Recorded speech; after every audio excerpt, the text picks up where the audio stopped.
Hello friends, তোমরা সবাই কেমন আছো? আশা করি সবাই ভালো আছো। আর সবাইকে অনেক অনেক ওয়েলকাম আমার একটি নতুন ভিডিওতে। আজকে আমি তোমাদের সাথে শেয়ার করব গেট রেডি উইথ মি। তো যাব আজকে একটা বার্থডে পার্টিতে, তো তার জন্যই রেডি হতে হবে। আর সেই কারণে প্রথমে ফেস ওয়াশ দিয়ে ভালো করে মুখটা ধুয়ে টোনারটা লাগিয়ে নিয়েছি। ফেস ক্লিন করার পরে অবশ্যই কিন্তু টোনারটা লাগাতেই হবে। আর তারপরে দেখো একটা সিরাম লাগিয়ে নিয়েছি। আর সিরামটা লাগানোর পরে আমার স্কিনের গ্লোটা জাস্ট দেখো কি দারুণ লাগছে। তারপরে একটা নিভিয়ার ময়শ্চারাইজার ভালো করে লাগিয়ে নিয়েছি। আমার স্কিনটা যেহেতু ভীষণ ড্রাই, তাই একটু ময়শ্চারাইজারটা বেশি বেশি করে লাগিয়ে নিলাম। এই যে তোমরা ভিডিওটা দেখছো, এটা কিন্তু এখনের ভিডিও নয়, এটা কিন্তু বেশ কয়েকদিনের আগের ভিডিও।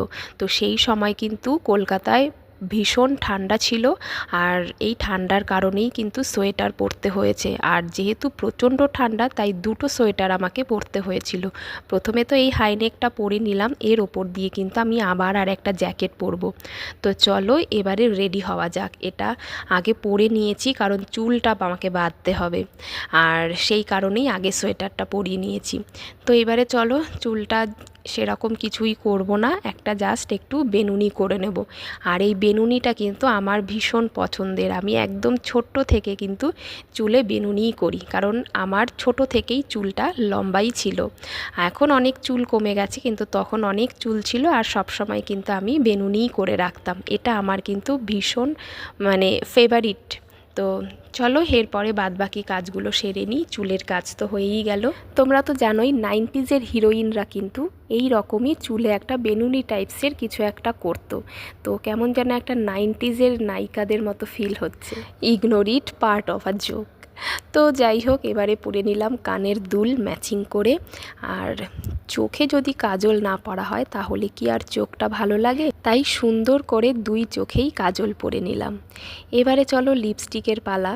আমার যা ঠোঁট, একেবারে কালো ঠোঁট, আর এই কালো ঠোঁটটা কিন্তু একটু রং করতে হবে। আর তার জন্যই পরে নিয়েছি লিপস্টিক একটা রেডিশ মেরুন, যেটা হয় মেরুন কালার কিন্তু একটু রেড টাইপের আসে।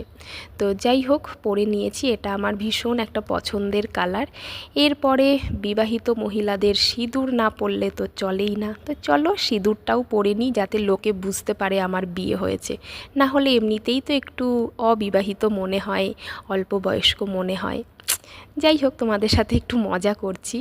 যাই হোক, হাতটা খালি খালি লাগে। আর আমার এই ঘড়িটা কিন্তু ভীষণ পছন্দের, আর এই হাতটা একটু ভরাট ভরাট লাগার জন্য আমি ঘড়িটা পরে নিলাম।